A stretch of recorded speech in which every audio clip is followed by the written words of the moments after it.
어디든 사람이 제일 힘들기 마련이잖아요. 몸이 힘든 건 어떻게든 견딜 수 있어도 같이 있는 사람들이 불편하면 그만큼 참기 힘든 일이 또 없죠. 우리가 하루 중 대부분의 시간을 보내는 직장이나 학교 또는 집이 이렇게 불편한 공간이 되어버린다면 그야말로 지옥문이 열린 것이나 다름없습니다. 그래서 인간관계 잘하는 방법을 찾아보기도 하지만 정보가 많아도 너무 많아요. 뭐가 맞는 건지, 정말 효과는 있을지 오히려 혼란만 가중되기도 합니다. 그래서 제가 오늘 딱 정해드릴게요. 데일 카네기의 인간관계론에서 뽑아온 지금 이 영상만 보시면 됩니다. 왜냐면 일부에서 말씀드렸던 것처럼 인간관계론은 1936년에 첫 출간된 이래 90년 가까이 계속해서 많은 사람들에게 읽히고 있는 실용서로서의 그 효용이 이미 충분히 검증된 책이기 때문이죠. 인간관계론의 원제는 How to Influence and Influence People인데요. 친구를 얻고 사람들에게 영향을 끼치는 방법이라는 다소 직설적인 제목입니다. 사실 이건 책이 아니라 1921년경에 데일 카네기가 개설한 같은 제목의 강좌가 그 시작이었어요. 당시에는 이런 인간관계에 대한 책조차도 없었다고 해요. 데일 카네기가 인간관계에 대한 방법론을 처음 정립한 거나 다름이 없었죠. 그래서 강좌를 열고 수강생들에게 강의에서 배운 방법들을 사람들에게 직접 적용해 보도록 하는 과제를 내줍니다. 그리고 다음 시간에 그 결과들을 함께 공유하고 피드백하는 방식으로 강의가 진행됐어요. 이런 식의 일종의 사회적 실험이 무려 15년간 지속됐는데요. 그 장기간의 실험 결과들을 바탕으로 자료도 계속해서 업데이트됐죠. 그리고 그 완성본이 1936년에 비로소 책으로 출판되게 된 거예요. 사람과 사람이 잘 어울리며 살아가는 일이 100년 전이라고 지금과 크게 다르진 않았겠죠. 데일 카네기가 1년 반에 걸쳐 정립하고 이후 15년 동안 수많은 사람들의 실제 삶 속에서 적용되며 갈고 닦여진 그 인간관계의 정수를 우리는 인간관계론을 통해 맛볼 수 있는 것입니다. 그러니까 인간관계 잘하는 방법은 이 영상만 보시면 됩니다.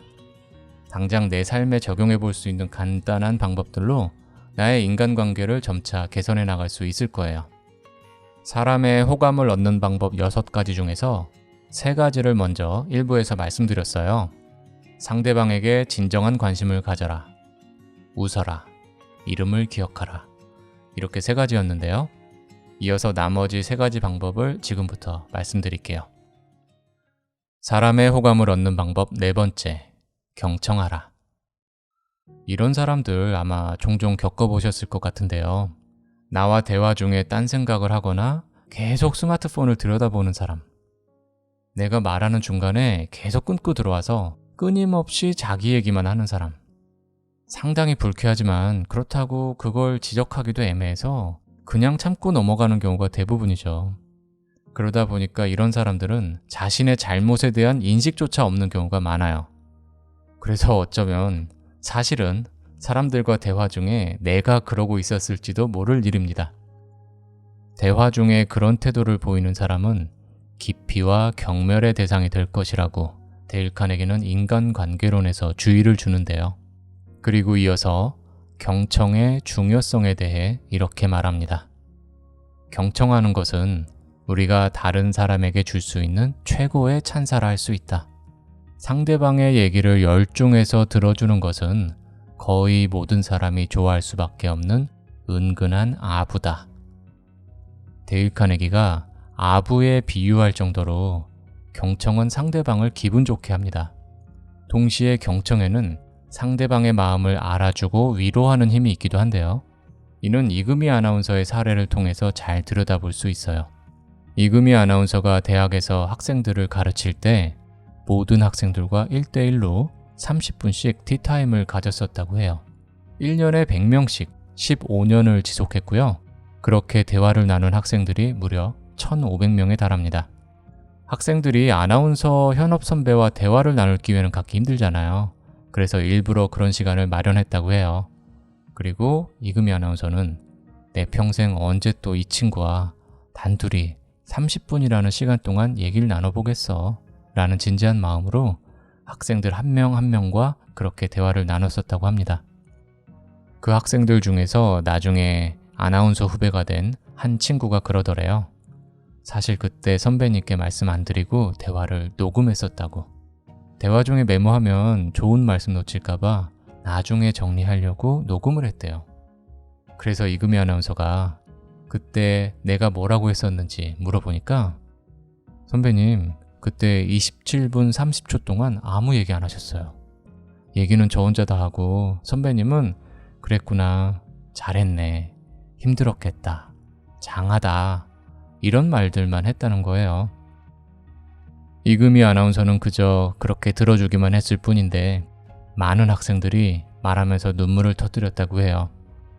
너무너무 자기 마음을 얘기하고 싶은데 아무도 그렇게 집중하고 몰입해서 공감하면서 자기 얘기를 들어주는 사람이 없었던 거죠. 단 30분조차도요. 그러니 그렇게 경청해주는 이금희 아나운서를 학생들이 좋아하지 않을 수가 없었겠죠. 다음 강의에 들어가면 학생들 눈에서 하트가 뿅뿅 나오는 게 느껴질 정도였다고 합니다. 그런데 어떻게 하면 이 경청을 잘할 수 있을까요? 이에 대해서는 정신의학과 전문의이신 정혜신 박사님의 말씀을 참고하면 좋을 듯해요. 정혜신 박사님은 당신이 옳다라는 책에서 이런 말씀을 하세요. 충조, 평판 날리지 말고 공감하라.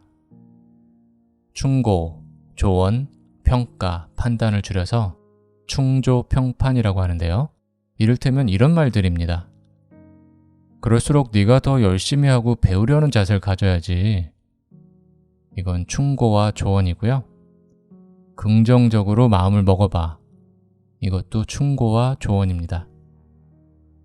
그건 너를 너무 사랑해서 한 말일 거야. 평가와 판단이고요. 네가 너무 예민해서 그런 거 아니야?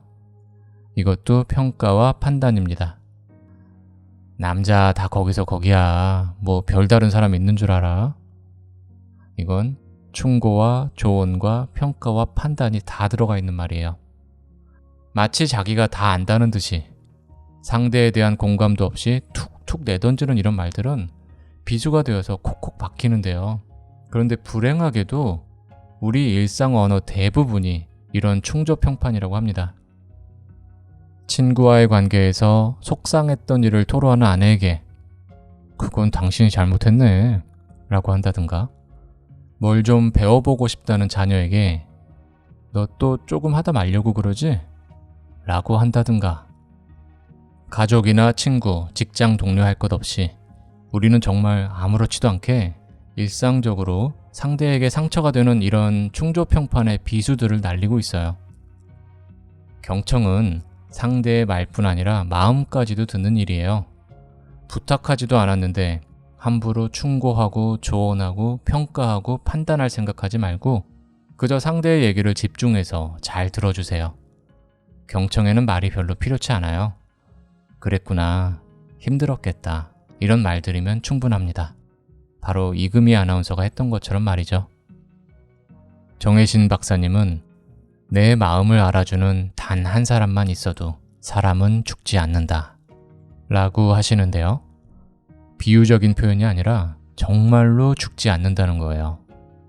내 마음에 귀 기울이고 공감해주는 사람 단 한 명만 있어도 사람은 스스로 생을 마감하는 극단적인 선택까지는 하지 않는다고 합니다. 그러니 상대에게 호감을 얻고 싶다면, 더 나아가 그에게 힘이 되어주고 싶다면 경청하세요. 사람의 호감을 얻는 방법 5번째. 상대방의 관심사에 대해 얘기하라. 가끔 물어보지도 않았고 궁금하지도 않은데 말 그대로 안물안공인데 자기 얘기만 계속 늘어놓는 사람들이 있습니다. 특히 이런 사람들은 대화의 흐름과 상관없이 불쑥 끼어들어서 본인 중심으로 화제를 돌리는데 아주 능숙하기도 하죠. 저희 회사에서 운영하는 카카오 단체 채팅방이 하나 있는데요. 저희 제품을 이용하는 고객분들이 모여있는 작은 커뮤니티입니다. 고객분들끼리 알아서 제품에 대한 이런저런 얘기도 나누고 더불어 소소한 일상을 공유하기도 하는 공간인데요. 그런데 최근에 새로 들어오신 한 분이 종종 맥락과 상관없이 본인 얘기만 계속 하시는 거예요. 예를 들어서 어쩌다 여행에 대한 화제가 나온 적이 있었는데요. 사람들이 서로 여행지에서 찍었던 사진들을 올리면서 그와 관련한 얘기들을 즐겁게 나누고 있었습니다. 한창 그런 대화가 오가고 있을 때 그분이 어김없이 불쑥 끼어들었죠.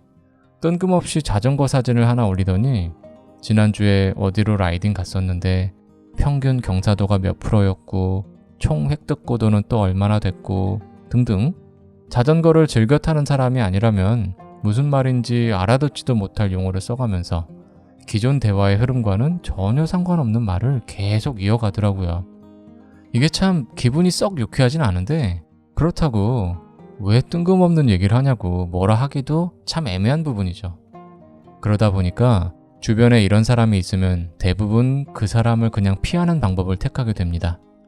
저희 단체 채팅방에서도 그분이 그런 식으로 대화의 흐름과 상관없이 본인 얘기만 계속 늘어놓기 시작하면 한창 활발하던 대화가 뚝 끊기면서 분위기가 한순간에 차게 식어버립니다. 또 어떨 때는 그분이 마치 투명인간처럼 취급되기도 해요. 그분의 말은 마치 안 보이는 것처럼 무시하고 사람들이 기존의 대화를 계속 이어나가기도 하죠. 그분이 분명 악의가 있어서 그러는 건 아닐 거예요. 아마도 대화가 한창 즐겁게 이어지고 있으니까 그저 그 대화에 끼고 싶은 마음이었겠죠. 그리고 단체 채팅방에 들어온 지 얼마 안 됐으니까 사람들에게 좋은 인상을 주고 싶은 마음도 컸을 것 같아요. 그렇지만 안타깝게도 호감은커녕 기피의 대상이 되고 있는 것이 현실입니다. 그분이 만약 대화에 끼어들어서 갑자기 본인 관심사에 대한 얘기만 주구장창 하는 게 아니라 사람들이 한창 관심 있어 하던 주제인 여행에 대한 얘기를 했다면 어땠을까요? 사실 이럴 때는 주도적으로 대화를 이끌어 나갈 필요도 없어요. 다른 사람이 올린 사진이나 글에 반응만 잘해주기만 해도 대화에 쉽게 녹아들고 다른 사람들에게 좋은 인상을 줄 수도 있습니다. 상대방의 관심사에 대해 얘기하고자 할 때는 약간의 지적 호기심을 가지면 도움이 되는데요. 이 사람은 왜 저걸 관심 있어 하는 걸까? 대체 어떤 매력이 있길래? 내가 모르는 뭔가가 있겠지? 이참에 내가 몰랐던 분야에 대해 한번 배워보자. 공짜로 새로운 지식을 쌓을 수 있는데 이 얼마나 좋은 기회인가. 이런 식의 지적 호기심을 가지면 상대방의 관심사에 대한 다양한 얘기를 나누는데 큰 어려움이 없을 거예요. 그리고 상대방도 본인의 관심사에 대해서 내가 정말 관심을 갖고 있다는 느낌을 받게 되어서 한층 즐거운 대화를 나눌 수 있게 될 겁니다. 그러니 상대에게 호감을 얻고 싶다면 상대방의 관심사에 대해 얘기하세요. 사람의 호감을 얻는 방법 6번째. 진심으로 인정하라. 데일 카네기는 인간관계론에서 이렇게 말합니다. 그가 자신의 자그마한 세상에서는 가장 중요한 사람이라는 것을 진심으로 받아들이고 나 또한 그렇게 생각하고 있다는 것을 상대방이 은연중에 알게 만들어라. 그러니까 상대방을 진심으로 인정하라는 것은 단순히 그 사람의 어떤 특정한 능력이나 성과를 인정하라는 게 아니라 고유한 존엄성을 지닌 한 인간 자체로 그 사람을 인정하라는 거예요. 내가 더 나이가 많다고 편의점에서 아르바이트 학생에게 반말하며 돈을 툭 집어던지거나 내가 더 돈이 많다고 백화점에서 매장 직원의 무릎을 꿇리고 소리를 질러대거나 내가 더 지위가 높다고 경비원의 멱살을 잡고 흔들면서 마치 머슴 부리듯 하는 일들을 뉴스를 통해서 심심치 않게 보게 되는데요. 우리가 오바마 전 대통령의 이 사진을 보고 감명받는 건 각자 고유한 존엄성을 지닌 인간 대 인간으로서의 존중이 상징적으로 잘 드러나 있기 때문입니다.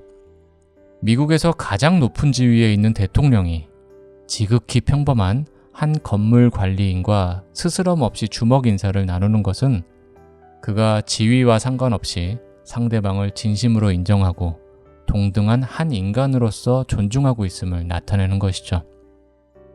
내가 그러하듯 다른 사람들 또한 자기 스스로가 가장 중요하고 소중합니다. 각자의 상황이 다를 뿐 우리는 누구나 인간 그 자체로서 자유롭고 존엄한 가치를 지닌 존재입니다.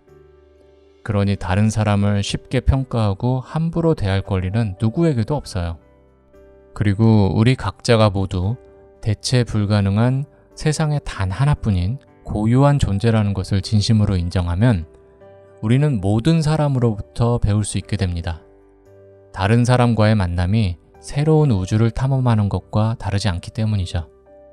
그러면 MZ세대 신입사원의 세상 물정 모르는 발언이 아니라 그 속에서 생각지도 못했던 창의적인 아이디어를 발견할 수도 있고, 꼰대의 지겨운 잔소리가 아니라 풍부한 경험에 기반한 통찰을 얻을 수도 있을 거예요. 길 건너에서 청소하는 환경미화원을 가리키며 공부 열심히 안 하면 너 나중에 커서 저렇게 된다 라는 식의 차별적이고 비교육적인 말을 자녀에게 교훈이랍시고 얘기하는 게 아니라, 우리가 지금 누리는 편리함이 사회 구석구석에서 충실히 자신의 책임을 다하는 많은 사람들의 땀으로 이루어진 것임을 자녀에게 제대로 가르치고 감사하는 마음을 갖게 할 수도 있을 겁니다. 상대를 진심으로 인정하면 이렇게 우리는 모든 사람으로부터 배울 수 있게 됩니다.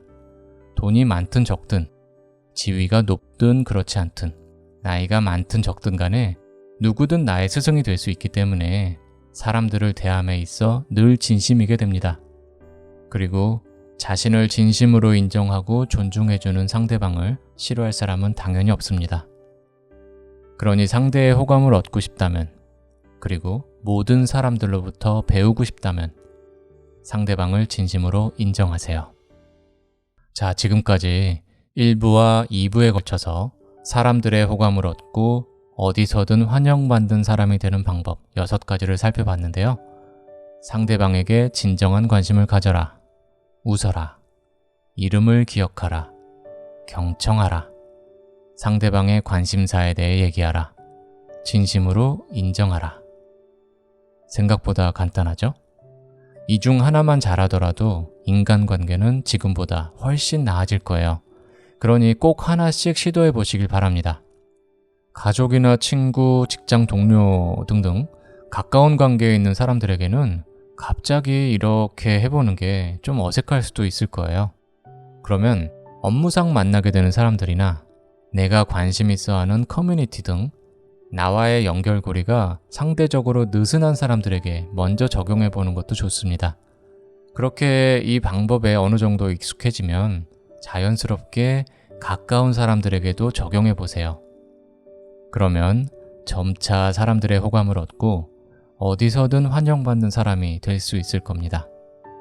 오늘 영상 함께 해주셔서 감사합니다. 내용이 마음에 드셨다면 응원의 의미로 구독, 좋아요 한 번씩 부탁드릴게요. 영상 제작에 정말 큰 힘이 됩니다. 앞으로도 좋은 내용으로 계속 찾아뵐게요. 몸에 좋고 맛도 좋은 오늘의 지식, 지금까지 오늘이었습니다. 오늘도 행복하세요.